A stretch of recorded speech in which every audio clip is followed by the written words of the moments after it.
Hey guys, कैसे हैं आप लोग। तो आज का जो हमारा अगला टॉपिक है वो है कि एक आइसोलेटेड स्फीयर किस तरह से कैपेसिटर की तरह काम कर सकता है। राइट, पिछले क्लास में हमने स्पेरिकल कैपेसिटर्स के बारे में बात की थी। अभी तक हमने जो कैपेसिटर्स के बारे में बात की है वो कैपेसिटर्स में दो प्लेट हुआ करते थे। राइट, एक प्लेट पे पॉजिटिव चार्ज हुआ करता था और एक दूसरी प्लेट पे नेगेटिव चार्ज हुआ करता था। बट आज के जो कैपेसिटर में हम लोग डिस्कशन करने वाले हैं उसमें सिर्फ एक ही प्लेट होने वाली है। तो चलिए डिस्कशन शुरू करते हैं। तो टॉपिक है an isolated sphere as an capacitor. तो किस तरह से एक आइसोलेटेड स्फीयर मतलब एक स्फीयर कैपेसिटर का काम कर सकता है। जैसे जो अर्थ है, अर्थ भी एक स्फीयर है। अर्थ इज अ स्फीयर, तो अर्थ भी एक कैपेसिटर की तरह काम कर सकती है। कैसे काम कर सकती है, उसके लिए हमें थोड़ा सा जो स्पेरिकल कैपेसिटर का कॉन्सेप्ट हमने पिछले वीडियो में डिस्कस किया था वो वीडियो आपको एटलीस्ट एक बार देखना पड़ेगा अच्छी तरह से।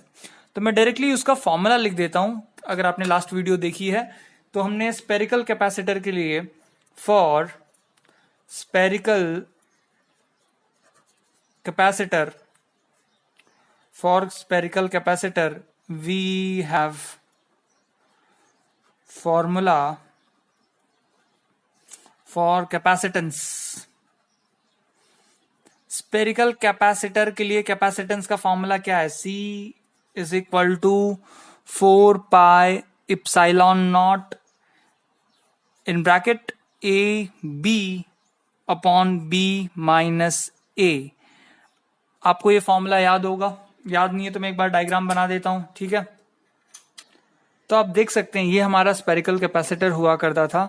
स्पेरिकल कैपेसिटर में देखो क्या होता था कि अंदर एक स्फीयर होता था, एक सॉलिड स्फीयर होता था ये, राइट, ये सॉलिड स्फीयर, राइट, जिसके ऊपर चार्ज कितना है, जिसके ऊपर चार्ज है positive charge, right, positive charge है और मान लीजिए चार्ज है कितना प्लस क्यू, और इसका रेडियस कितना है स्मॉल ए। इसके चारों तरफ एक स्पेरिकल शेल है, this is a spherical shell, और इस स्पेरिकल शेल का जो रेडियस है वो कितना है बी, छोटा बी, और इस स्पेरिकल शेल पे चार्ज कितना है, इस स्पेरिकल शेल पे चार्ज है minus Q. So this was the spherical capacitor. ये कौन सा कैपेसिटर था? स्पेरिकल कैपेसिटर था, राइट। तो स्पेरिकल कैपेसिटर में बेसिकली अंदर एक सॉलिड स्फीयर हुआ करता था जिसपे पॉजिटिव चार्ज था और बाहर एक नेगेटिव स्पेरिकल शेल हुआ करता था जिसपे नेगेटिव चार्ज था।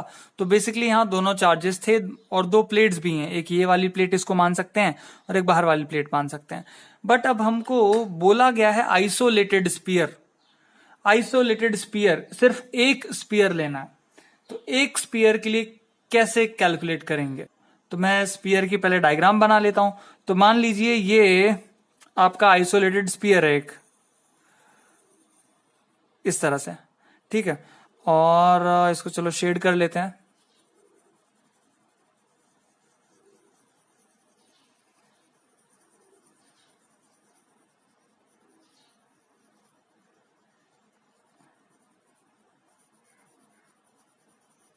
ये जो आइसोलेटेड स्फीयर है, आइसोलेटेड स्फीयर, इस स्फीयर का कुछ रेडियस होगा, राइट, है ना, आर, राइट, और इस पे कुछ चार्जेस होंगे, इस स्फीयर पे कुछ चार्जेस होंगे, सपोज पॉजिटिव चार्जेस हैं, ठीक है। तो इस आइसोलेटेड स्फीयर का कैपेसिटेंस कितना है, इस आइसोलेटेड स्फीयर का कैपेसिटेंस कितना है, ये हमको कैलकुलेट करना है। ये जो कैपेसिटेंस था ये स्पेरिकल कैपेसिटर के लिए है, राइट, ये किसके लिए था? स्पेरिकल कैपेसिटर के लिए। बट हमको आइसोलेटेड स्फीयर का कैपेसिटेंस जानना है। तो आप एक चीज अज्यूम कर सकते हो। क्या अज्यूम कर सकते हो? कि आइसोलेटेड स्फीयर के केस में जैसे ये रहा आपका आइसोलेटेड स्फीयर, ठीक है, जिसका रेडियस कितना है, जिसका रेडियस है कैपिटल आर और जिसपे चार्जेस हैं प्लस क्यू, सपोज इसको आप क्या बोल रहे हो? Isolated sphere. आइसोलेटेड स्फीयर आप इसको देखो किसकी तरह ट्रीट कर सकते हो कि एक स्पेरिकल कैपेसिटर है, स्पेरिकल कैपेसिटर है, ध्यान देना ये बात को।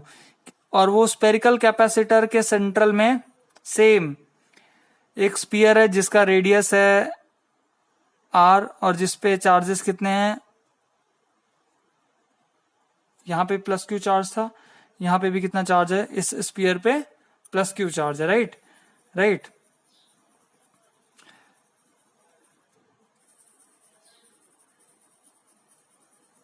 ओके, ये आइसोलेटेड स्पीयर था। आप आइसोलेटेड स्पीयर को एज्यूम कर सकते हो कि एक स्पेरिकल कैपेसिटर है जिसका बाहर वाला जो स्पेरिकल शेल है वो उसका रेडियस बहुत ज्यादा बड़ा है।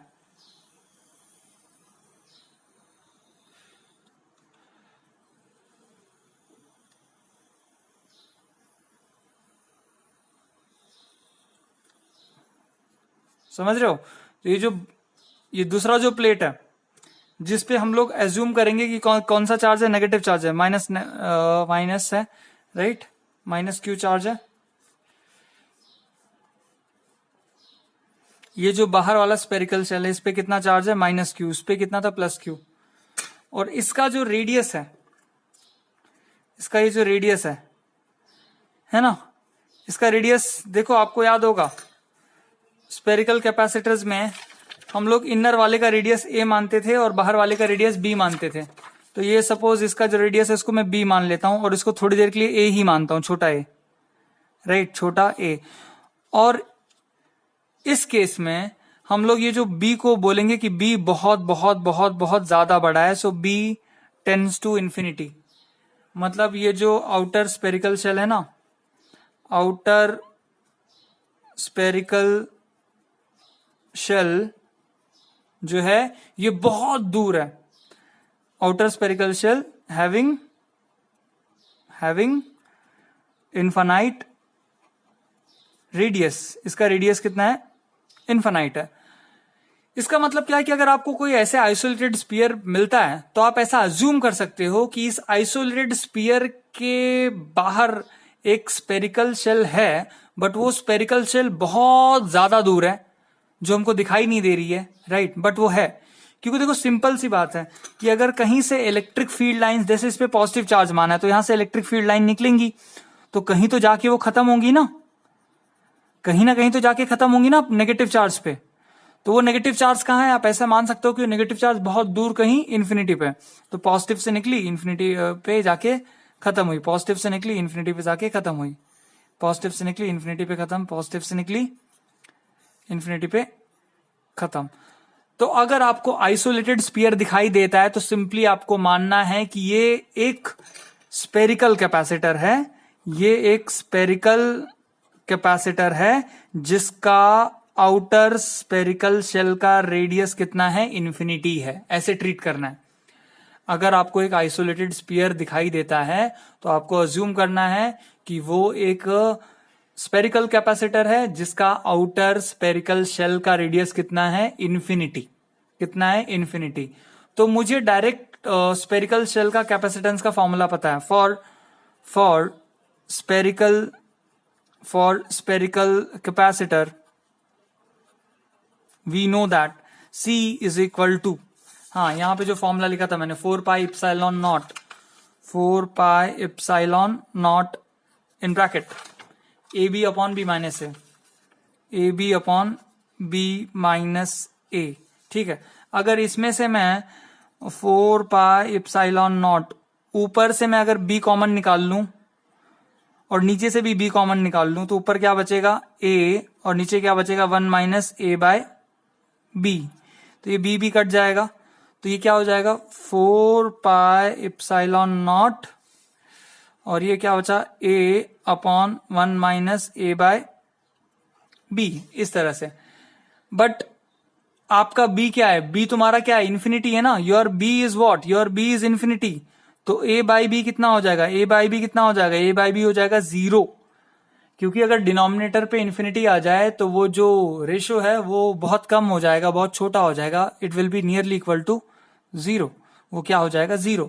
तो इसके जगह हम लोग क्या डाल देंगे, 0 डाल देंगे। तो सिंपली जो फॉर्मूला बन जाएगा वो हो जाएगा 4 pi epsilon naught a, right.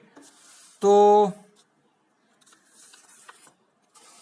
तो हमको कैपेसिटेंस का जो फॉर्मूला मिल गया वो क्या मिला, 4 pi epsilon not a, right. ये जो फॉर्मूला है, ये फॉर्मूला किसका है, this is a formula, this is the formula of capacitance for an isolated sphere। ये एक आइसोलेटेड स्पीयर के लिए कैपेसिटेंस का फॉर्मूला है। सिंपली देखो, आपको ध्यान में रखना है कि अगर आपको आइसोलेटेड स्पीयर दिया जाए तो आप ऐसा अज्यूम करो कि वो एक स्पेरिकल कैपेसिटर है जिसका आउटर जो शेल है वो बहुत दूर कहीं है, मतलब उसका रेडियस कितना है, इन्फिनिटी है, और सिंपली बी की वैल्यू स्पेरिकल कैपेसिटर में इन्फिनिटी डाल दो तो वो जो फॉर्मूला बन जाएगा वो किसके लिए हो जाएगा, आइसोलेटेड स्पीयर के लिए हो जाएगा। तो ये बेसिकली आइसोलेटेड स्पीयर के लिए हमने फॉर्मूला बना दिया। ठीक है, ये किसके लिए, आइसोलेटेड स्पीयर के लिए फॉर्मूला है। ओके, तो ये बात समझ में आ गई आप सभी को कि अगर आपको आइसोलेटेड स्पीयर दिखे ऐसा तो ये भी कैपेसिटर है। सिर्फ आपको अज्यूम क्या करना है, assuming that the missing plate, the missing जो प्लेट दिख नहीं रही है, the missing plate is a conducting sphere, missing plate is a conducting sphere of infinite radius, ये चीज आपको ध्यान में रखनी है। अगर आपको आइसोलेटेड स्पीयर दिखता है तो वो भी एक कैपेसिटर ही है जिसकी एक प्लेट मिसिंग है और जिसका रेडियस कितना है, इनफाइनाइट है, और सिंपली बी की वैल्यू इन्फिनिटी डाल दो स्पेरिकल कैपेसिटर में तो वो जो फॉर्मूला है वो आइसोलेटेड स्पीयर के लिए ट्रांसफॉर्म हो जाएगा। समझ में आई बात? तो चलिए नेक्स्ट टॉपिक पे चलते हैं। नेक्स्ट हमारा जो टॉपिक है ये है कैपेसिटेंस या फिर capacitors in series and parallel. Capacitors in series and parallel, capacitor in series and parallel. ठीक है, तो चलिए पहले सीरीज के बारे में डिस्कशन करेंगे, बाद में पैरेलल के बारे में भी डिस्कशन करेंगे। तो चलिए ठीक है, पहले पैरेलल ही डिस्कस कर लेते हैं। So first talk about capacitors in parallel network.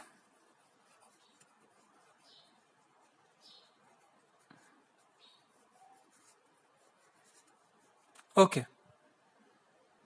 तो आपको दिखाई दे रहा है ये एक पैरेलल नेटवर्क है जिसमें हमने 3 कैपेसिटर्स लगाए हुए हैं। ठीक है, एक कैपेसिटर है, तीनों पैरेलल प्लेट कैपेसिटर्स हैं। एक कैपेसिटर है जिसका कैपेसिटेंस है C1, दूसरा कैपेसिटर है जिसका कैपेसिटेंस है C2, तीसरा कैपेसिटर है जिसका कैपेसिटेंस है C3।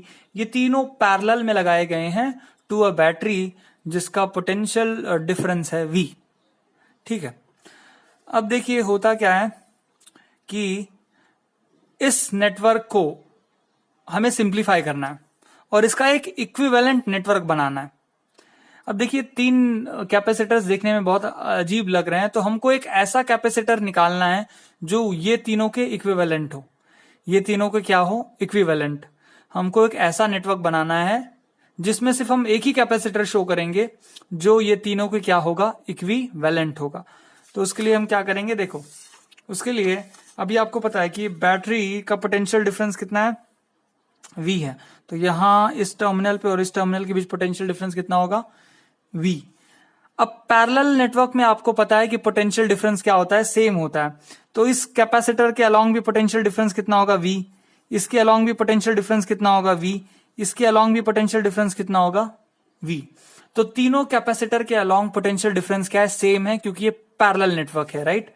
और पैरेलल नेटवर्क में पोटेंशियल डिफरेंस क्या होता है, सेम होता है। ये कैसे, सिंपली अगर मैं इसको थोड़ा सा सिंप्लीफाई करके ड्रॉ करूं तो ये देखिए रियलिटी में ये ऐसे है।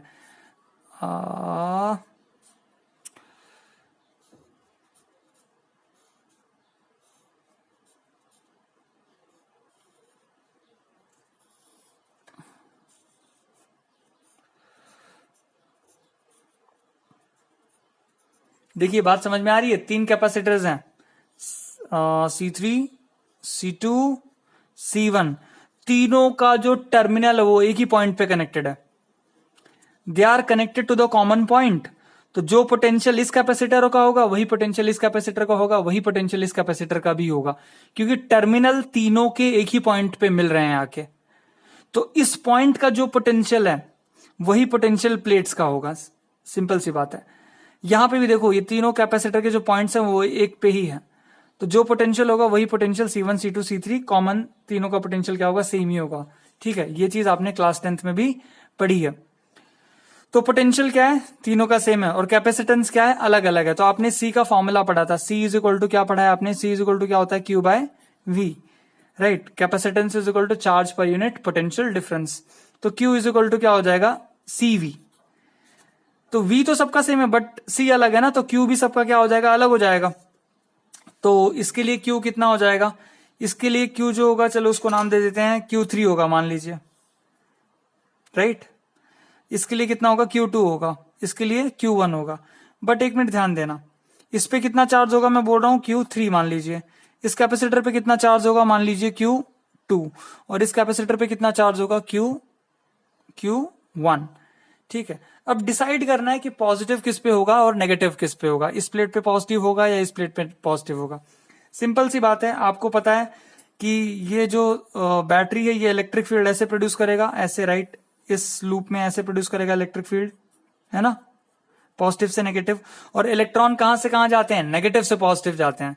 तो इस प्लेट के जो भी, इस प्लेट, ये जो प्लेट दिख रही है, इस प्लेट पे जो भी फ्री चार्जेस प्रेजेंट थे इलेक्ट्रॉन, वो यहां से होते हुए निकलने लगेंगे और कलेक्ट कहां होंगे, यहां पे। तो ये जो नीचे वाली प्लेट है इस पे नेगेटिव चार्जेस आने लगेगा। ये नेगेटिव चार्ज आ कहां से रहा है, यहां से आ रहा है, यहां से माइग्रेट करके ऐसे गोल घूम के नीचे आ रहा है। तो अगर ये नेगेटिव डोनेट करेगा तो इस पे क्या आ जाएगा, पॉजिटिव चार्ज आ जाएगा। समझ में आ रही है बात। तो यहां से नेगेटिव चार्ज ये डोनेट कर रहा है तो इस पे पॉजिटिव आ रहा है, बट जो नेगेटिव चार्ज जा रहा है वो जा कहां रहा है, इस प्लेट पे जा रहा है। ठीक है, तो इस प्लेट पे कितना चार्ज है, +Q3, और नीचे वाले प्लेट पे कितना चार्ज है, -Q3। सिमिलरली इस प्लेट पे चार्ज कितना हो जाएगा, +Q2, और नीचे वाले प्लेट पे कितना चार्ज होगा, -Q2। सिमिलरली इस प्लेट पे चार्ज कितना होगा, +Q1, और नीचे वाले प्लेट पे कितना चार्ज होगा, -Q1। ठीक है, याद रखना है इलेक्ट्रिक फील्ड के अपोजिट डायरेक्शन में इलेक्ट्रॉन्स मूव करता है। ठीक है, ओके। तो इस तरह से ये तीनों कैपेसिटर्स क्या हो गए, चार्ज हैं। ठीक है, अब मैं इसकी इक्विवेलेंट डायग्राम ड्रॉ करता हूं। तो यहां पे आप देख सकते हैं ये जो सर्किट था हमारा, ये वाला, राइट। ये सर्किट को मैंने दोबारा यहां से बनाया, राइट। 3 कैपेसिटर थे, C1, C2, C3, तीनों पे चार्जेस क्या कलेक्ट हुए हैं, Q1, Q2, Q3। अब इसका मैंने एक इक्विवेलेंट कैपेसिटर मुझे चाहिए, जैसे आप क्लास 10th में इक्विवेलेंट रेजिस्टेंस निकालते थे सीरीज और पैरेलल के लिए। तो देखो, आपको सिंपल सी बात आपको याद होगी कि आपके पैरेलल सर्किट में, आपने क्लास 10th में पढ़ा था कि पैरेलल सर्किट में करंट डिवाइड हो जाता है ना। करंट क्या होता है, डिवाइड होता है। तो जैसे ये था सर्किट, राइट, ये वाला सर्किट। तो यहां से अगर करंट I ऐसे आ रहा है, करंट I अगर ऐसे आ रहा है, तो यहाँ C1 था ना यहाँ पे, तो यहाँ पे कितना चला जाएगा, I1, यहाँ पे कितना चला जाएगा, I2, और यहाँ पे कितना चला जाएगा, I3। ठीक है ना। तो हम लोग क्या लिख सकते हैं, I is equal to I1 plus I2 plus I3, क्योंकि I1, I2, I3 निकल कहां से रहा है, I से निकल रहा है, राइट। और ये फिर से तीनों मिलके दोबारा क्या बन जाएंगे, I बन जाएंगे, ऐसे, राइट। तो I is equal to I1 plus I2 plus I3 लिख सकते हैं, राइट। तो I is equal to I1 plus I2 plus I3, और I आपको पता है क्या होता है, Q बाई टी होता है, Q बाई टी। तो ये क्या हो जाएगा, Q1 बाई टी, ये क्या हो जाएगा, Q2 बाई टी, ये क्या हो जाएगा, Q3 by T. T cut गया, तो सिंपली जो Q बचा वो Q क्या है, Q is equal to Q1 plus Q2 plus Q3, जो टोटल चार्ज है ना। Q इज इक्वल टू क्या आया, Q1 plus Q2 plus Q3। Okay, अब आपको ये चीज पता है कि Q इज इक्वल टू क्या होता है, CV। Q is equal to क्या होता है, CV। तो ये जो इक्वेशन है इसमें मैं वैल्यू पुटअप कर दूंगा। Q इज इक्वल टू मैं क्या डाल दूंगा, सी इक्विवेलेंट, क्योंकि क्यू इस पे है ना, इसका सी इक्विवेलेंट है कैपेसिटेंस, तो C equivalent into V, potential कितना है इसके अक्रॉस, पोटेंशियल कितना है इसके अक्रॉस, वी ही है ना बैटरी का जो पोटेंशियल, वही इज इक्वल टू C1 के जगह Q1 के जगह क्या डाल देंगे, C1, हाँ, और 1 के अक्रॉस पोटेंशियल कितना था, V ही था क्योंकि पैरेलल में है, इंटू वी, प्लस Q2 के जगह क्या डाल देंगे, C2 into we, plus Q3 के जगह क्या डाल देंगे, C3 इंटू वी, राइट। तो ये V तीनों साइड, यहाँ पे ये दोनों साइड से V क्या हो जाएगा आपका, कट जाएगा, तो सिंपली बचेगा क्या, C equivalent is equal to C1 plus C2 plus C3। ये आ गया तुम्हारा इक्विवेलेंट कैपेसिटेंस। मतलब ये जो कैपेसिटर होगा, ये जो C इक्विवेलेंट है, इसका वैल्यू क्या होगा, ये तीनों का एडिशन, ये तीनों का क्या होगा, अलजेब्रिक समेशन होगा। तो आपको याद रखना है कि अगर आपको पैरेलल में दिया गया है, पैरेलल में मतलब क्या कि तीनों सारे कैपेसिटर सेम पोटेंशियल पे कनेक्टेड हैं, राइट, है ना। पैरेलल का मतलब क्या, जो पोटेंशियल डिफरेंस है कैपेसिटर के अक्रॉस वो सेम है।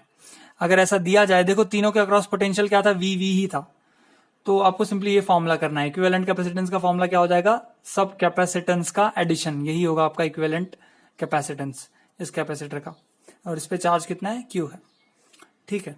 तो फॉर इक्विवेलेंट कैपेसिटेंस ये सिंपली होता क्या है, algebraic summation of all C I where I runs from 1 to n। अगर n नंबर ऑफ कैपेसिटर्स हैं तो सबको ऐड कर दो, है ना। This formula is for parallel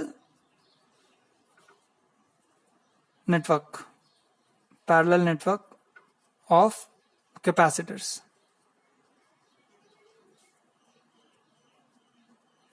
ठीक है, तो पैरेलल में सिंपली आपको क्या कर देना है, ऐड कर देना है। तो चलिए अब देखते हैं सीरीज में क्या होता है। तो यहां पे आपको देखिए एक सीरीज नेटवर्क दिया गया है। सीरीज में देखो क्या होता है कि एक ही रास्ता होता है करंट को पास होने के लिए, करंट को पास होने के लिए एक ही रास्ता होता है। तो यहां से जो भी करंट निकलेगा, ऐसे मान लीजिए ये जो आपका कन्वेंशनल करंट होगा वो ऐसे निकलेगा, तो उस करंट को आगे जाने के लिए सिर्फ एक ही रास्ता है, ऐसे, राइट। ठीक है, अब देखिए होगा क्या कि ये तीन कैपेसिटर्स लगे हुए हैं। बैटरी इलेक्ट्रिक फील्ड कैसे क्रिएट करेगी, ऐसे पॉजिटिव से नेगेटिव की ओर, है ना, पॉजिटिव से नेगेटिव की ओर क्या क्रिएट करेगी बैटरी, इलेक्ट्रिक फील्ड, राइट। तो इलेक्ट्रिक फील्ड की डायरेक्शन भी आपको पता चल गई, है ना। तो इलेक्ट्रिक फील्ड के अपोजिट डायरेक्शन में आपको पता है कौन मूव करते हैं, कौन मूव करते हैं, इलेक्ट्रॉन्स। तो इस C1 कैपेसिटर का जो अपर प्लेट है, C1 कैपेसिटर का जो अपर प्लेट है ना, वहां से इलेक्ट्रॉन निकलेगा और ऐसे मूव करेगा, ठीक है। C1 कैपेसिटर जो है उसका जो अपर प्लेट है, वहां से इलेक्ट्रॉन्स निकलने लगेंगे और ये सारे इलेक्ट्रॉन्स आके यहां डिपॉजिट होंगे, कहां पे, C3 के लोअर प्लेट पे। समझ में आ रही है बात। तो C3 के लोअर प्लेट पे ये इलेक्ट्रॉन्स आके डिपॉजिट हो गए। ये इलेक्ट्रॉन्स आए कहां से थे, कैपेसिटर C1 के अपर प्लेट से। अब जब कैपेसिटर C1 का अपर प्लेट इलेक्ट्रॉन्स डोनेट कर रहा है तो बेसिकली वो पॉजिटिव चार्ज हो जाएगा, राइट, क्योंकि उसने इलेक्ट्रॉन्स डोनेट कर दिए, है ना। समझ में आई बात यहां तक। अब ये इलेक्ट्रॉन्स है तो C3 के अपर प्लेट पे जो भी इलेक्ट्रॉन्स होंगे, वो इलेक्ट्रॉन्स और इलेक्ट्रॉन्स के बीच में क्या होगा, रिपल्शन होगा। तो वो इलेक्ट्रॉन्स माइग्रेट कर जाएंगे C2 के लोअर प्लेट पे। समझ में आ रही बात। C3 का जो अपर प्लेट है ना, ये अपर प्लेट, अब यहां पे जो भी इलेक्ट्रॉन्स मौजूद होंगे, प्रेजेंट होंगे, वो इलेक्ट्रॉन्स को मूव करना पड़ेगा क्योंकि नीचे इलेक्ट्रॉन्स आ गए हैं, और इलेक्ट्रॉन्स में क्या होगा, रिपल्शन। तो यहाँ के इलेक्ट्रॉन्स जो हैं वो फटाक से निकल के यहां चले जाएंगे। फिर C2 के लोअर प्लेट पे कौन आ गया, इलेक्ट्रॉन। ये कहां से आए, C3 के लोअर अपर प्लेट से, C3 के अपर प्लेट से। तो C3 के अपर प्लेट पे क्या आ गया, पॉजिटिव, राइट, क्योंकि यहां से इलेक्ट्रॉन जो थे वो यहां आ गए रिपल्शन के कारण। अब हाँ, अब देखिए यहां पे पॉजिटिव है तो सारे इलेक्ट्रॉन्स कहां पे कनेक्ट हो जाएंगे, यहां पे, क्योंकि नेगेटिव और पॉजिटिव का क्या होता है, अट्रैक्शन, राइट। तो यहां पे जो भी नेगेटिव थे वो ऊपर चले गए क्योंकि पॉजिटिव प्लेट ने उसको खींच लिया, तो नीचे बचा क्या, यहाँ पे जब नेगेटिव ऊपर चले जाएंगे तो क्या बचेगा, पॉजिटिव। तो इस तरह से प्लेट्स की क्या हो गई, चार्जिंग हो गई। इस तरह से प्लेट्स की क्या हो गई है, चार्जिंग हो गई है। तो ये तो मैंने बताया कि प्लेट्स चार्ज कैसे हुए, बट हमारा इंटेंशन यहाँ पे वो नहीं है। हमको पता करना है कि इसका इक्विवेलेंट कैपेसिटेंस क्या होगा। अब देखिए इसका इक्विवेलेंट कैपेसिटेंस किस तरह से बनेगा। तो एक सर्किट अगर मैं बनाऊं ऐसे, I want only a single capacitor which can perform the function of all the three capacitors, right? So this is plus, this is minus, potential is V. So here I am writing C equivalent.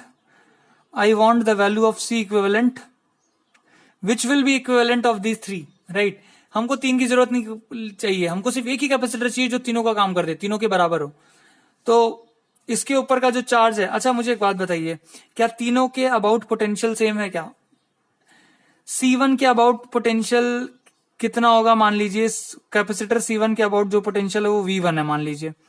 Capacitor C2 के about जो potential है उसको मान लीजिए V2, और capacitor C3 के about जो potential है उसको मान लीजिए V3।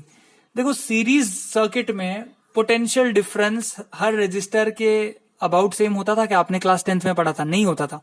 पोटेंशियल डिफरेंस डिक्रीज होता है जैसे जैसे आप करंट के डायरेक्शन में मूव करोगे। तो इसके अबाउट जो पोटेंशियल डिफरेंस है वो V1 है, इसके अबाउट जो पोटेंशियल डिफरेंस है वो V2 है, इसके अबाउट जो पोटेंशियल डिफरेंस है वो V3 है। हाँ, बट करंट सेम होता है। सीरीज में देखिए करंट सेम होता है, but potential difference her element के अबाउट क्या होता है, अलग अलग होता है।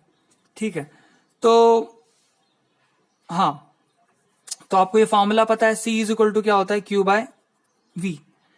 अच्छा मुझे बताइए, इस कैपेसिटर के अबाउट पोटेंशियल कितना है, V1। इस कैपेसिटर के अबाउट पोटेंशियल कितना है, V2। इस कैपेसिटर के अबाउट पोटेंशियल कितना है, V3। But total potential battery ने सप्लाई कितना किया, V, है ना? तो क्या हम ये लिख सकते हैं कि total potential supplied by the battery is utilized at C1 plus at C2 plus at C3। जो भी पोटेंशियल बैटरी ने दिया था वो C1 के पास V1 लग गया, C2 के पास V2 लग गया और C3 के पास V3 लग गया। ठीक है, और कहीं कोई पोटेंशियल ड्रॉप हो रहा है क्या? नहीं हो रहा है। तो हम लोग ऐसे लिख सकते हैं कि जो भी पोटेंशियल बैटरी ने दिया था, कुछ हिस्सा C1 पे लग गया, कुछ हिस्सा C2 पे लग गया और कुछ रिमेनिंग हिस्सा C3 पे लग गया, इस तरह से। तो V इज इक्वल टू क्या हो जाता है, V इज इक्वल टू क्या हो जाता है, Q बाय C। तो V इज इक्वल टू हम लोग लिख देंगे Q by C equivalent is equal to V1 की जगह क्या लिखेंगे, फिर V1 की जगह क्या हो जाएगा, Q bye C1।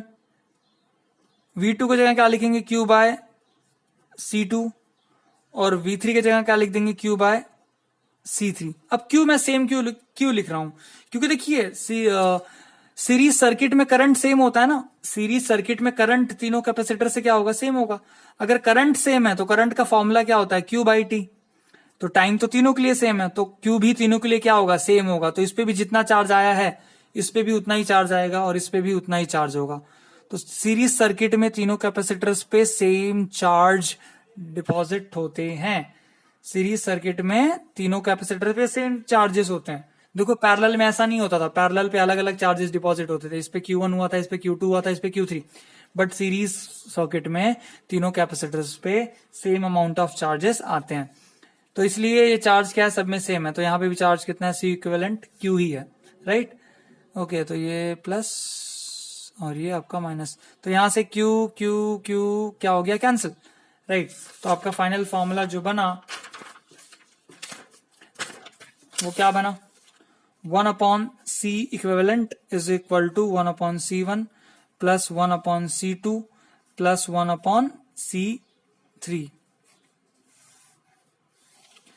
This is the formula for calculating the equivalent capacitance, right, for the series circuit. ये किसके लिए, for the series network of capacitors.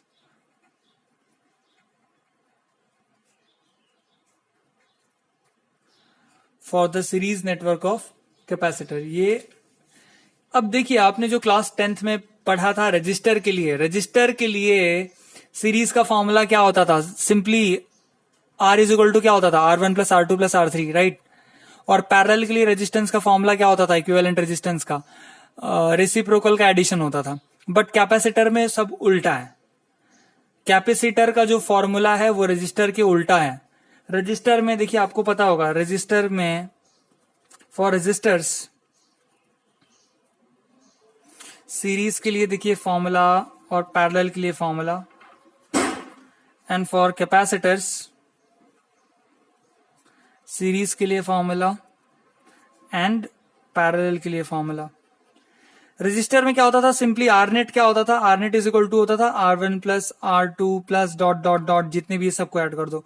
और पैरेलल के लिए क्या होता था, 1 upon R net is equal to 1 upon R1 plus 1 upon R2 plus dot dot dot.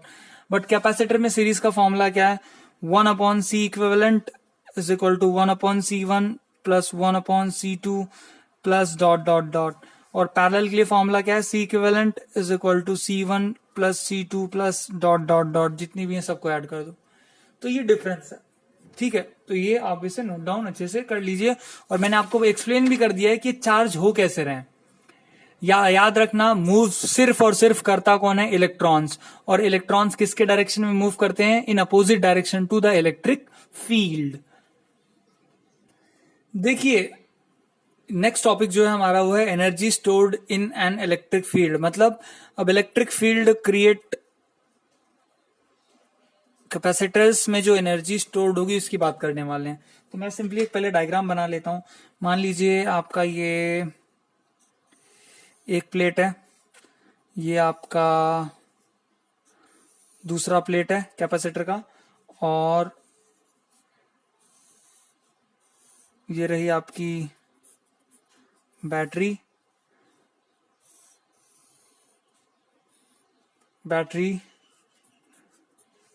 का पोटेंशियल V, राइट, इस तरह से। अब आपको पता है ये प्लेट को कुछ नाम दे देते हैं, चलिए नाम दे देते हैं M plate, and this plate को नाम देते हैं N प्लेट। तो ऐसे कनेक्टेड है। तो इलेक्ट्रिक फील्ड कैसे होगी, ऐसे होगी, जो बैटरी प्रोड्यूस करने वाला है, राइट, पॉजिटिव से निकलेगी नेगेटिव पे आएगी, इलेक्ट्रिक फील्ड का डायरेक्शन। आपको पता है इलेक्ट्रॉन्स इलेक्ट्रिक फील्ड के अपोजिट मूव करते हैं। तो इलेक्ट्रिक फील्ड ऐसे जा रही है, तो ये जो प्लेट M है, प्लेट M पे जो भी फ्री इलेक्ट्रॉन्स अवेलेबल होंगे वो फ्री इलेक्ट्रॉन्स इस डायरेक्शन में मूव करने लगेंगे। और वो फ्री इलेक्ट्रॉन्स जाएंगे कहां, they will move to the plate N। ये फ्री इलेक्ट्रॉन्स कहां जाएंगे, प्लेट N पे। प्लेट N का पहले चार्ज क्या था, न्यूट्रल था। Plate N was neutral, plate M was also neutral. But यहां से एक इलेक्ट्रॉन आया ऐसे घूम के और यहां चला गया, तो यहां पे एक इलेक्ट्रॉन आके डिपॉजिट हो गया, ऐसे मान लीजिए, ठीक है। अब देखिए होगा क्या, जब अगला इलेक्ट्रॉन यहां से यहां आएगा तो ये उसको रिपेल करेगा, क्योंकि ऑलरेडी यहां पे एक इलेक्ट्रॉन है। बात समझ में आ रही है कि जब दूसरा इलेक्ट्रॉन यहां से मूव करके यहां आना चाहेगा तो उस इलेक्ट्रॉन को ये एग्जिस्टिंग इलेक्ट्रॉन रिपेल करेगा कि नहीं तू जा। बट बैटरी क्या करेगा, बैटरी उस रिपल्शन के अपोजिट डायरेक्शन में वर्क करेगा। और जब वो वर्क करेगा तो वही वर्क जो है बैटरी का वो स्टोर्ड हो जाएगा in the form of potential energy. तो बैटरी बेसिकली यहां पे क्या करने वाला है, battery will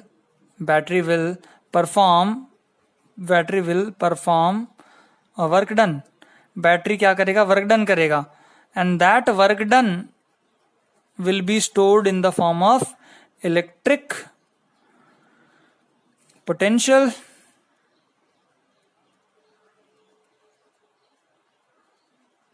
that work done will be stored in the form of electric potential energy. वो वर्क डन क्या हो जाएगा, इलेक्ट्रिक पोटेंशियल एनर्जी के फॉर्म में स्टोर्ड हो जाएगा।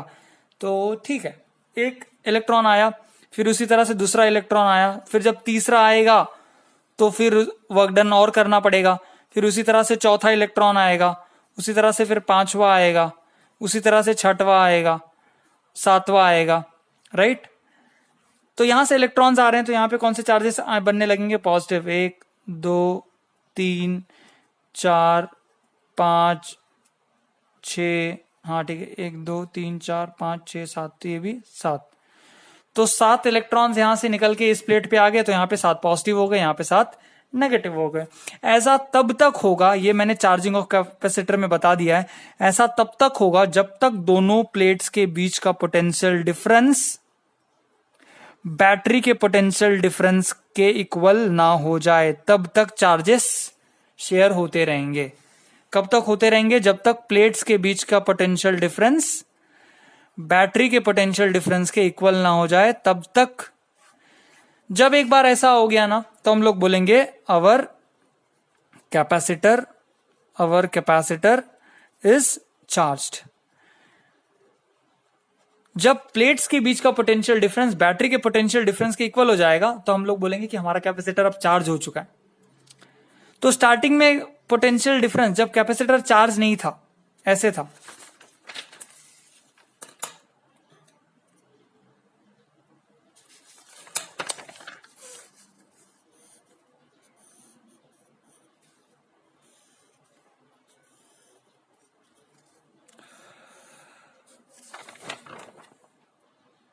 So initially potential difference was 0 जब चार्जिंग शुरू ही थी, right. Eight the very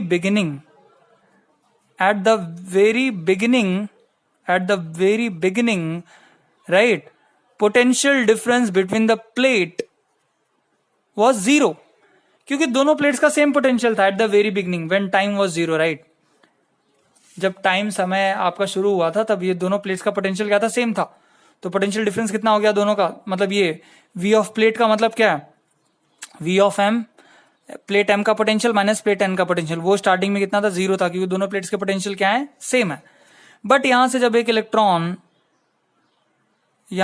electron ऐसे मूव करके, ये इलेक्ट्रॉन जब यहां पे आ गया इस तरह से, राइट, तो एक इलेक्ट्रॉन यहां से आके जब यहां पे डिपॉजिट हुआ तो यहां पे एक पॉजिटिव चार्ज आ गया, राइट, है ना, क्योंकि एक इलेक्ट्रॉन जब यहां से यहां आ जाएगा तो यहां पे एक पॉजिटिव चार्ज आ गया, यहां पे एक इलेक्ट्रॉन आ गया। अब इनके बीच का पोटेंशियल डिफरेंस 0 नहीं है, अब पोटेंशियल डिफरेंस कुछ नॉन जीरो हो गया, मतलब पोटेंशियल डिफरेंस कुछ बढ़ गया है। तो अब after some time t, right, the potential difference between the plates are not zero, right, potential difference has increased, right. The value of potential difference between the plates of capacitor has increased। वो value क्या हो गई है? बढ़ गई है, थोड़ी सी बढ़ गई, क्योंकि एक चार्ज आ गया ना। जब एक इलेक्ट्रॉन और आ जाएगा तो यहाँ पे और एक नेगेटिव, यहाँ पे एक और पॉजिटिव, तब पोटेंशियल की वैल्यू थोड़ी और बढ़ जाएगी। जब एक और आ जाएगा, एक नेगेटिव, फिर यहाँ पे एक पॉजिटिव, फिर पोटेंशियल की वैल्यू थोड़ी और ज्यादा बढ़ जाएगी। ऐसे बढ़ते बढ़ते बढ़ते बढ़ते बढ़ते एक कंडीशन ऐसे आएगा, ये प्लेट्स के बीच का जो पोटेंशियल डिफरेंस है वो बैटरी के पोटेंशियल डिफरेंस के इक्वल हो जाएगा। और जब ऐसा हो जाएगा तो चार्ज का फ्लो रुक जाएगा, right. When this happens the flow of electron stops, क्योंकि एनर्जी को फ्लो होने के लिए पोटेंशियल डिफरेंस चाहिए, और जब आपका पोटेंशियल डिफरेंस ही नहीं रहेगा, मतलब देखो होगा क्या, इस प्लेट का पोटेंशियल, प्लेट M का, और इस बैटरी का ये जो टर्मिनल का पोटेंशियल वो इक्वल हो जाएगा, और इस प्लेट का पोटेंशियल, प्लेट N का, और बैटरी का जो नेगेटिव टर्मिनल है, ये दोनों का पोटेंशियल क्या हो जाएगा? इक्वल हो जाएगा। तो जब पोटेंशियल इक्वल हो जाएगा तो एनर्जी का फ्लो वहां पे रुक जाएगा, और तो वहां पे एनर्जी का फ्लो होगा नहीं, मतलब इलेक्ट्रॉन्स मूव करेंगे नहीं, and we will say our capacitor is charged. ठीक है, तो याद रखना, चार्जिंग तब तक होगी जब तक प्लेट्स के बीच का पोटेंशियल डिफरेंस आपके बैटरी के पोटेंशियल डिफरेंस के इक्वल ना हो जाए। अब इसके लिए हमें थोड़ा सा इक्वेशन डिराइव करना है। इक्वेशन बहुत आसान है, तो चलिए उसके लिए शुरू करते हैं। चलिए मानते हैं कि when potential difference between the plates is equal to the potential difference of the battery, right, जब ऐसा होगा, at the end the total charge collected on capacitor, the total charge collected on capacitor is capital Q, ऐसा मान लेते हैं। कि जो capacitor पे टोटल चार्ज कलेक्ट होगा वो कितना होगा, कैपिटल क्यू होगा। ये कब होगा, जब प्लेट का पोटेंशियल बैटरी के पोटेंशियल के इक्वल हो जाए। और आपको पता है ये होता क्या है, कब है, बहुत बाद में होगा ये, राइट, है ना। So when potential difference of the plates is equal to 0, मतलब when time at the very beginning, उस टाइम पे कैपेसिटर प्लेट पे कितना चार्ज है, चार्ज कितना है, चार्जेस ऑन कैपेसिटर प्लेट्स कितना है, स्टार्टिंग में 0, कोई चार्ज नहीं है। जब आपके प्लेट का पोटेंशियल डिफरेंस 0, इस टाइम पे आपके कैपेसिटर पे कोई नेट चार्ज नहीं है। फिर उसके बाद होगा क्या, यहां से प्लेट M से एक इलेक्ट्रॉन यहां पे आया, तो यहां पे एक पॉजिटिव हो गया, यहां पे एक नेगेटिव।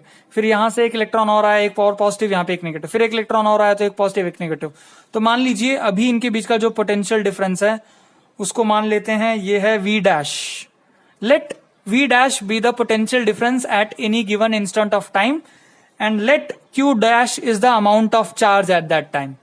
मान लेते हैं कि किसी एक टाइम इंटरवल पे दोनों प्लेट्स के बीच का पोटेंशियल डिफरेंस V डैश है, और उस समय दोनों कैपेसिटर्स पे चार्जेस कितने हैं, एक कैपेसिटर पे चार्ज है प्लस Q डैश और दूसरे कैपेसिटर पे चार्ज है माइनस Q डैश, और पोटेंशियल डिफरेंस कितना है, V डैश। ये किसी टाइम इंटरवल T की बात कर रहे हैं, राइट। तो चलिए इसको लिख लेते हैं कि suppose at a given instant, right, at a given instant t, a charge of Q dash has been transferred from one plate of capacitor to another plate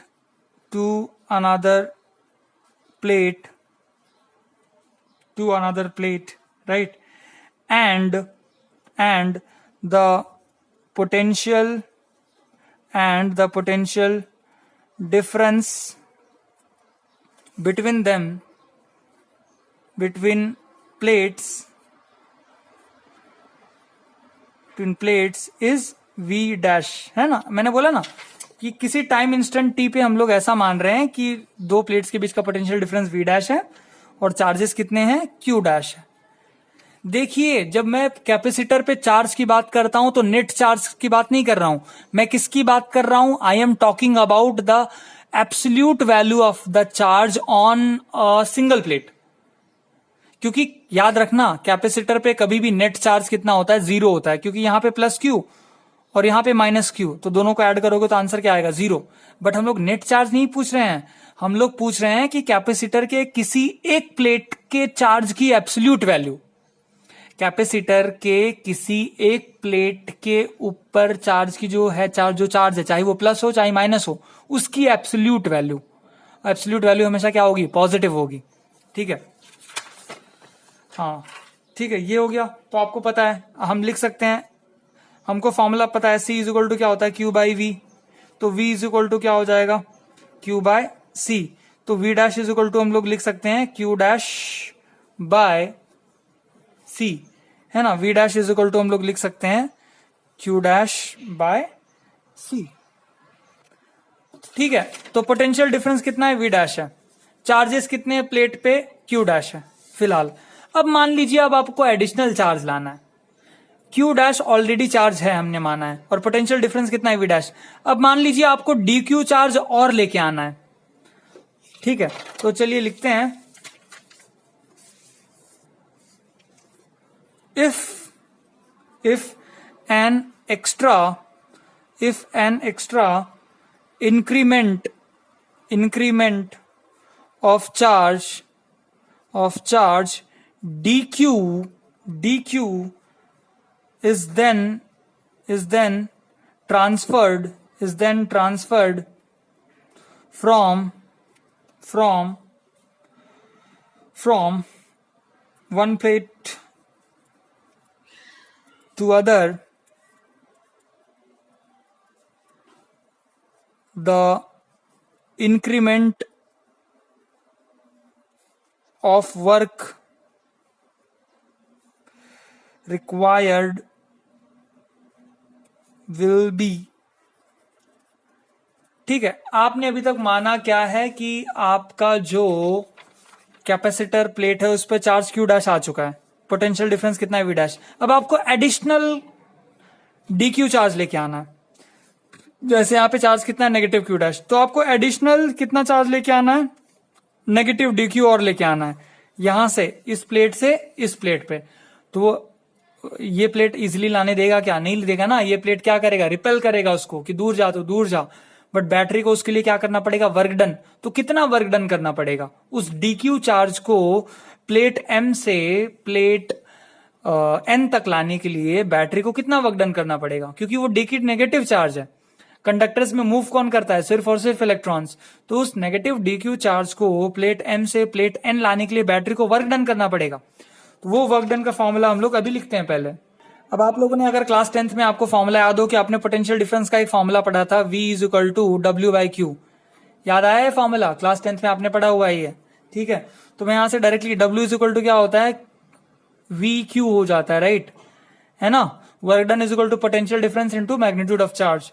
तो छोटा work done DW in order to bring छोटा charge from plate M to plate N is DW is equal to, हाँ उस time पे potential difference कितना है plate का, उस टाइम प्लेट्स का पोटेंशियल डिफरेंस कितना है, V डैश है ना. तो DW इज इक्वल टू क्या हो जाएगा, V डैश. और कितना चार्ज लेके आ रहे हो आप, कितना चार्ज लेके आ रहे हो, DQ लेके आ रहे हो. तो ये हो गया DW is equal to V dash into DQ. So DW is equal to, अब V डैश की जगह हम लोग क्या लिख सकते हैं, what we can write. V dash की जगह हम लोग ये लिख सकते हैं, V डैश की जगह क्या लिख सकते हैं, Q डैश बाई C है ना. तो V डैश की जगह लिख सकते हैं Q dash by C. Yes, तो DW is equal to Q dash by C हमने लिख दिया. अब इसके बाद ये तो DW क्या था, this DW is a small amount of work done in order to bring small amount of charge from plate M to plate N. ठीक है, बट ये हमको टोटल वर्क डन पता करना है, और जो टोटल वर्क डन बैटरी करेगा वही वर्क डन तो होगा पोटेंशियल एनर्जी. ठीक है, तो ये तो छोटा वर्क डन निकाला है, इसको इंटीग्रेट कर देंगे तो बड़ा वर्क डन मिल जाएगा, और जो बड़ा वर्क डन बैटरी करेगा that work done will be our electrical potential energy. तो चलिए उसको निकाल देते हैं. तो इसके लिए इसको क्या करना पड़ेगा, टोटल वर्क डन के लिए we have to perform integration, right. तो ये हो जाएगा integration of Q dash by C into DQ. Isn't it? अब जो इंटीग्रेशन में आपको पता है जो कांस्टेंट चीजें होती हैं उसको इंटीग्रेशन के बाहर निकाल देते हैं. So capacitance is a constant thing, so इसको हम लोग क्या करेंगे, बाहर निकाल लेंगे. तो ये हो गया 1 बाई C, और यहाँ पे इंटीग्रेशन क्या आया, Q डैश इंटू DQ. ठीक है, अब स्टार्टिंग में eight the very starting charge कितना था, 0 था, तो लोअर लिमिट क्या आएगा, 0. एंड एट द एंडिंग में चार्ज कितना है, कैपेसिटर पे कैपिटल Q है, एंडिंग में चार्ज कितना है, कैपिटल Q. तो लोअर लिमिट 0 आ जाएगी, क्योंकि eight the very beginning charge was 0 and at the ending charge was capital Q. सो ये हो जाएगा 1 बाई C है ना. तो ये Q आपको पता है, अगर इंटीग्रेशन Q DQ हो है ना, तो इसका फॉर्मूला क्या आ जाएगा, Q स्क्वायर बाय 2 आएगा, राइट ना. मतलब ऐसा हो x raise to n dx हो, तो इसका इंटीग्रेशन का फॉर्मूला क्या है, x raise to n plus 1 divide by n plus 1. तो यहाँ पे Q का पावर कितना था, 1 था, तो 1 प्लस 1 2 हो गया डिवाइड बाय 2. अब ये डैश है, remember this is a dash, ये 1 नहीं है, प्लीज यहाँ पे मैंने डैश सिंबल है, ये 1 नहीं है, remember this is a dash. ठीक है, तो इसका इंटीग्रेशन करोगे तो क्या आ जाएगा, इसका इंटीग्रेशन आ जाएगा Q स्क्वायर बाय 2, और लिमिट क्या आएगा, 0 से कैपिटल Q. रिमेंबर ये डैश है, ये 1 नहीं है. ठीक है, तो ये हो जाएगा आपका 1 बाई C, और ये लिमिट्स डालोगे तो Q स्क्वायर बाय 2. तो आपका वर्क डन का फॉर्मूला आ गया है. तुम्हारा वर्क डन का फॉर्मूला कितना आया है, वर्क डन जो बैटरी ने किया कितना किया, Q square divide bye 2c। तो आपकी बैटरी ने कैपेसिटर को चार्ज करने के लिए इतना वर्क डन किया, कितना किया, Q square by 2c। So I can write the work done by the battery, to charge capacitor, which is W is equal to Q square by 2C, right, is stored in the form of electrical potential energy. Electrical potential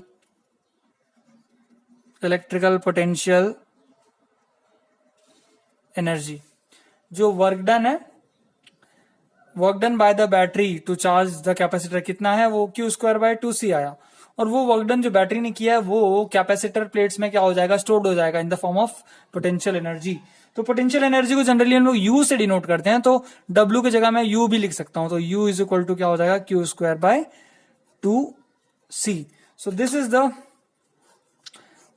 is the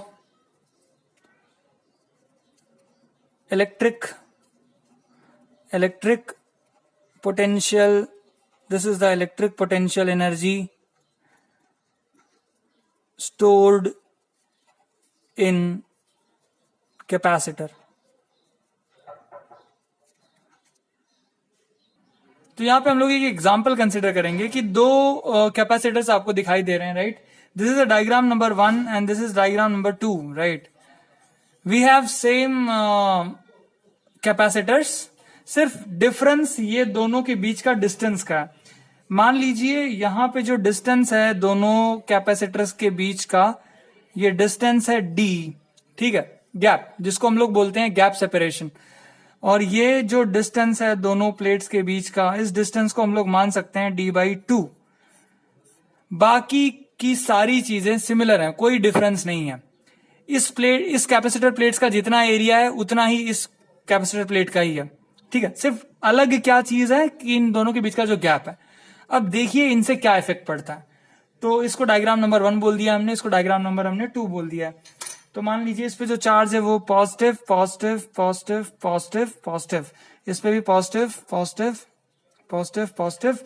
यहां पे जो charge है ये आपका हो गया negative negative negative negative negative negative negative negative. Fine. अब आपको कैपेसिटेंस का फॉर्मूला पता है। For this capacitor you can write C is equal to C1, I am writing subscript 1 for this diagram number 1। C का formula क्या है parallel plate capacitor के लिए, आपको याद होगा क्या है, epsilon naught A into area, surface area divide by separation, right. तो ये C1 क्या हो जाएगा, C1 हो जाएगा epsilon naught A into area, D कितना है, d/2 है। तो ये ऊपर चला गया तो क्या हो गया, 2 epsilon naught A by D, ये हो गया आपका C1।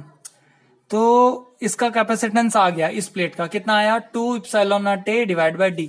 अब इसका निकालते हैं। इसका कैपेसिटेंस का फॉर्मूला क्या होता है पैरेलल प्लेट कैपेसिटर के लिए, epsilon naught A divide by D।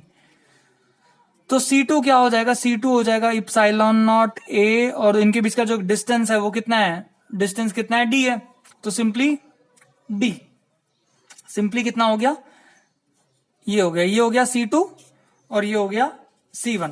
So potential energy stored in this capacitor U1 में कितनी पोटेंशियल एनर्जी स्टोर होगी, U1 में होगी U1 इज इक्वल टू, हाँ इस पे चार्ज कितना था, Q था, इस पे भी चार्ज उतना ही था, Q था, ठीक है। ओके, तो U1 इज इक्वल टू क्या होगा, Q square divided by 2C1। और यहाँ पे U2 इज इक्वल टू क्या होगा, U2 is equal to Q square divide by 2C2। So Q square divide by 2, C1 की वैल्यू क्या है, C1 की वैल्यू है 2 epsilon naught A divided by D, ठीक है। तो ये 2 कट गया, तो U1 क्या आ गया, U1 आ गया QD/2 ε0A। ये आ गया पोटेंशियल एनर्जी स्टोर्ड इन कैपेसिटर 1। पोटेंशियल एनर्जी स्टोर्ड इन कैपेसिटर 1। अब ये पोटेंशियल एनर्जी स्टोर हो कहां रही है? It is getting stored in the electric field. ये इलेक्ट्रिक फील्ड में स्टोर्ड होती है। रिमेंबर, ये जो इलेक्ट्रिकल पोटेंशियल एनर्जी है ये स्टोर्ड कहां हो रही है? In the electric field, in the electric field. ठीक है, याद रखना, पोटेंशियल एनर्जी जो है, इलेक्ट्रिकल पोटेंशियल एनर्जी, वो स्टोर्ड कहां हो रही है? इलेक्ट्रिक फील्ड में होती है।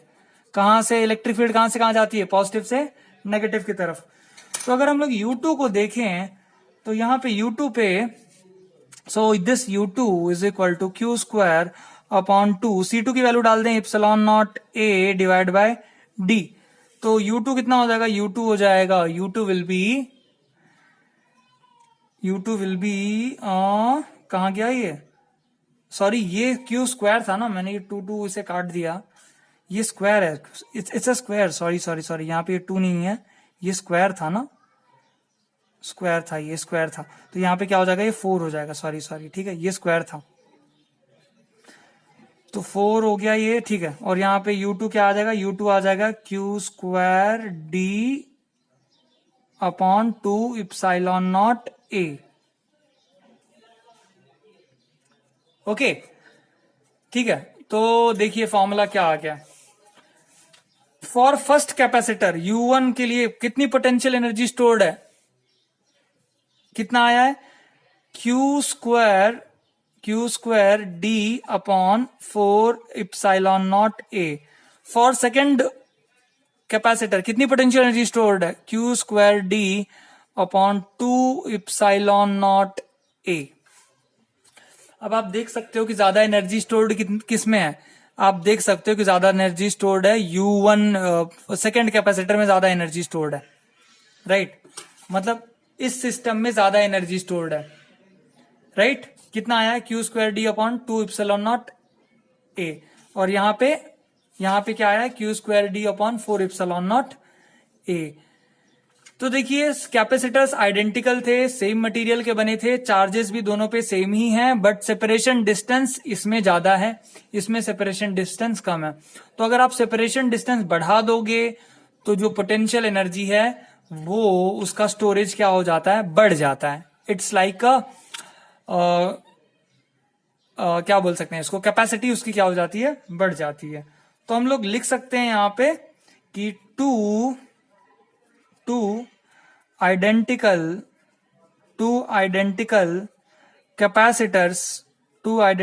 capacitors with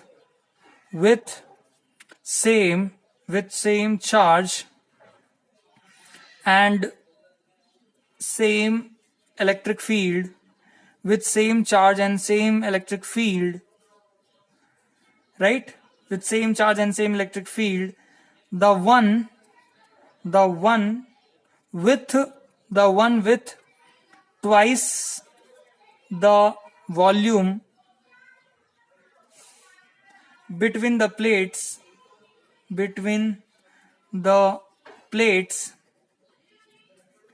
has twice the stored potential energy, देख रहे हैं क्या लिखा है मैंने? दो आइडेंटिकल कैपेसिटर, दोनों कैपेसिटर्स क्या थे? आइडेंटिकल थे, दोनों पे सेम चार्जेस थे, सेम इलेक्ट्रिक फील्ड भी थी। यहां पे जो इलेक्ट्रिक फील्ड स्ट्रेंथ है, यहां पे जो इलेक्ट्रिक फील्ड स्ट्रेंथ E है, वही इलेक्ट्रिक फील्ड स्ट्रेंथ यहां पे भी थी, ठीक है। ओके, नाउ हाँ, आगे क्या? The one with twice volume. अब इनके बीच का वॉल्यूम डबल है ना, ये कैपेसिटर प्लेट्स के बीच का वॉल्यूम कितना होगा? वॉल्यूम क्या होता है? एरिया इंटू ये जो सेपरेशन डिस्टेंस है AD। और यहां पे वॉल्यूम कितना था? Area into separation distance D/2। तो ये दोनों कैपेसिटर प्लेट्स के बीच में जो वॉल्यूम था वो डबल था, और इस कैपेसिटर प्लेट के बीच में जो वॉल्यूम था वो आधा है। तो अगर वॉल्यूम डबल होगा तो पोटेंशियल एनर्जी भी क्या होगी? डबल होगी। सिंपल सी बात है, क्योंकि जितना ज्यादा वॉल्यूम होगा कैपेसिटर प्लेट्स के बीच में, उतनी ज्यादा स्पेस ऑक्युपाई करेगा इलेक्ट्रिक फील्ड लाइन और उतना ज्यादा पोटेंशियल एनर्जी स्टोर्ड होगा वहां पे। तो ये आपको ध्यान में रखना है। ये इक्वेशन से हमने प्रूव कर दिया कि सेकेंड केस में जो पोटेंशियल एनर्जी स्टोर्ड होगी वो ज्यादा होगी in comparison to the first case, even if the capacitors are identical, even if charges on the capacitors are same, but due to the different volume between the plates of capacitor, the amount of energy they are carrying is different. तो ये चीजें आपको ध्यान में रखनी है। तो और ये सारी चीजें आपको नोट डाउन करना है। तो यहां से हम लोग एक इंपॉर्टेंट कंक्लूजन करेंगे, उसके बाद ये जो लेक्चर है इसे खत्म करेंगे यहां पे। तो last and the very important conclusion is the potential energy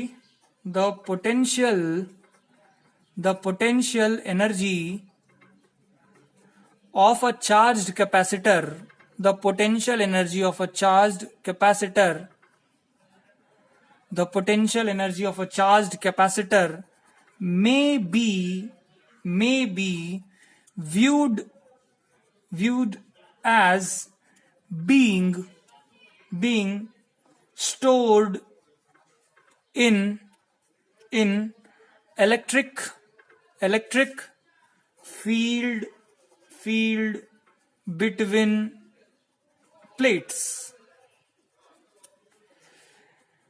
कि जो कैपेसिटर के अंदर इलेक्ट्रिक पोटेंशियल एनर्जी स्टोर्ड हो रही है उसको अगर आप विजुअलाइज करना चाहो या समझना चाहो तो आप ऐसा समझ सकते हो कि कैपेसिटर प्लेट्स के बीच में जो इलेक्ट्रिक फील्ड है उसी फील्ड के कारण पोटेंशियल एनर्जी है। ऐसा क्यों बोल रहा हूं मैं? क्योंकि यहां पे जो इलेक्ट्रिक फील्ड स्ट्रेंथ है पहले सिस्टम में, उतनी ही इलेक्ट्रिक फील्ड स्ट्रेंथ यहां पे भी है, नो डाउट। क्योंकि आपको पता है for the infinite plate you know the formula E is equal to what, sigma by epsilon naught. Okay, so if you calculate it you will get the same value between here also and here also, you will get the same value. But यहां पे energy double क्यों आ रही है? क्योंकि यहां पे electric field lines ने double amount of volume को कवर किया है। समझ में आ रही है बात? यहां पे डबल वॉल्यूम को इलेक्ट्रिक फील्ड लाइन ऑक्युपाई किया हुआ है, यहां पे आधे वॉल्यूम को किया हुआ है। तो इलेक्ट्रिक फील्ड लाइन जितने ज्यादा वॉल्यूम में होगा प्रेजेंट, उतनी ज्यादा पोटेंशियल एनर्जी आपके उस कैपेसिटर में स्टोर्ड होगी।